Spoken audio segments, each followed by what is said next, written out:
Brought to you by Ludo Fantasy. Ludo Fantasy दे रहा है 3 लाख तक का health insurance because we care for you. Download Ludo Fantasy now. Pahalgam हल्ल्यानंतर तपास यंत्रणांनी काही आतंकवाद्यांची ओळख पटवण्यास सुरुवात केलेली आहे। आतापर्यंत 3 पाकिस्तानी आणि 2 काश्मीरी दहशतवाद्यांची ओळख पटवण्यात आलेली आहे।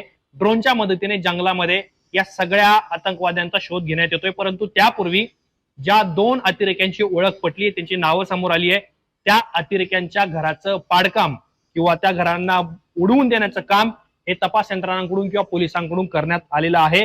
एकाचं नाव आसिफ शेख आहे आणि दुसऱ्याचं आदिल शेख आहे। हे दोन्ही अतिरेकी काश्मीर मधले आहेत मूळ, आणि अन्य ज्या लोकांची ओळख झाली त्यापैकी 3 लोक हे पाकिस्तानचे आतंकवादी असल्याची माहिती समोर आलेली आहे।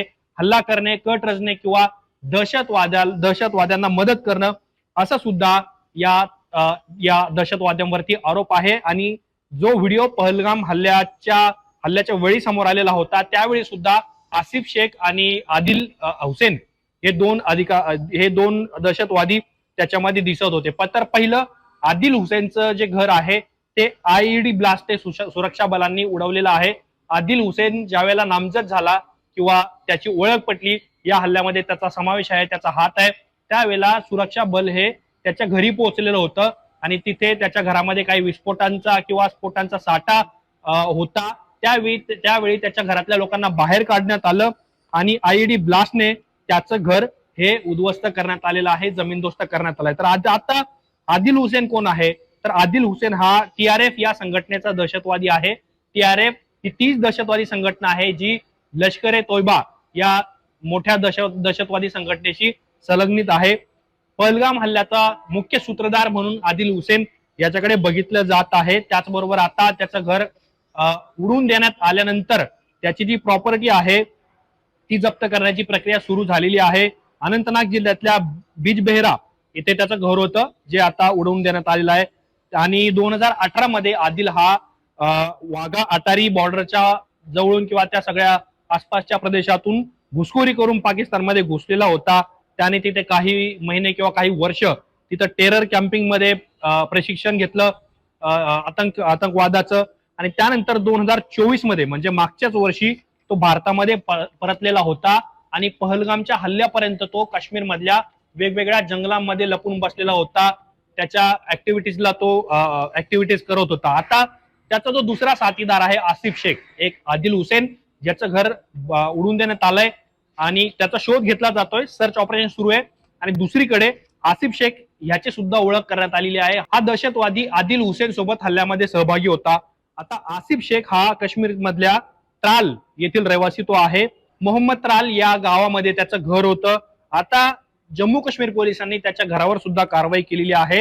हा सुद्धा TRF या लष्कर ए तोयबाशी संलग्नित असलेल्या आतंकवादी संघटनेचा सदस्य आहे। लष्कर ए तोयबासाठी त्याने यापूर्वी काम केलेलं आहे आणि ज्या वेळेला जम्मू काश्मीर पोलीस त्याच्या घरी पोहोचले तिथे सुद्धा काही संदिग्ध साहित्य आढळून आलेले होते, बॉम्ब सदृश्य साहित्य तिथे होते। आणि अतिरेकी हल्ला केला त्याने, ज्या वेळेला त्याला कोणत्या लोकांनी मदत केली, त्याच्याशी संबंधित काही साहित्य त्याच्या घरी होते का, याची तपासणी पूर्ण पोलिसांनी केली आणि त्यानंतर त्याचं सुद्धा घर पाडण्यात आलेलं आहे। आता या हल्ल्यानंतर तपास यंत्रणांनी आतापर्यंत काय काय कारवाई केली आहे, या 2 अतिरेक्यांचं घर पाडण्याच्या पलीकडे किंवा घर उडून देण्याच्या पलीकडे, एकाचं उडून दिलं, एकाचं पाडकाम पोलिसांनी केलेलं आहे। तर आतापर्यंत 4 आतंकवाद्यांची ओळख ही पटवण्यात आलेली आहे। 4 पैकी काही लोक पाकिस्तानी आहेत तर काही लोक काश्मीरी सुद्धा असल्याचं समोर आलेलं आहे। आणि पहलगाम मध्ये जिथे हा हल्ला झाला त्या हल्ल्याच्या संपूर्ण जंगलामध्ये हेलिकॉप्टर असतील किंवा ड्रोनच्या माध्यमातून या लपून बसलेल्या अतिरेक्यांची ओळख किंवा त्यांचा शोध घेतला जातोय। पहलगामच्या जंगलामध्ये पोलिसांनी मोठ्या प्रमाणात कोम्बिंग ऑपरेशन सुरू केलेलं आहे। त्यासाठी वेगवेगळ्या तपास यंत्रणांची सुद्धा मदत घेतली जाते। हल्ला केल्यानंतर आतंकवादी हे नजीकच्या गावांमध्ये, कसब्यामध्ये, खेड्यामध्ये किंवा डोंगर रांगांमध्ये लपून बसल्याचा संशय हा तपास यंत्रणांना आहे, म्हणून त्या संपूर्ण परिसराला घेराबंदी करण्याचं काम हे पोलिसांनी केलेलं आहे। मग त्यामध्ये उधमपूर असेल, बांदीपुरा असेल किंवा बसंतगड असेल किंवा पहलगाम असेल, या संपूर्ण परिसरामध्ये जिथे जिथे संदिग्ध ऍक्टिव्हिटीज आढळून येते तिथे सुद्धा पोलीस किंवा तपास यंत्रणा जाऊन त्या अतिरेक्यांचा माग काढण्याचा किंवा शोध घेण्याचा प्रयत्न करताना दिसत आहेत। संपूर्ण जंगलामध्ये चोहीकडून घेरण्याचे प्रयत्न अतिरेक्यांना सुरू आहे।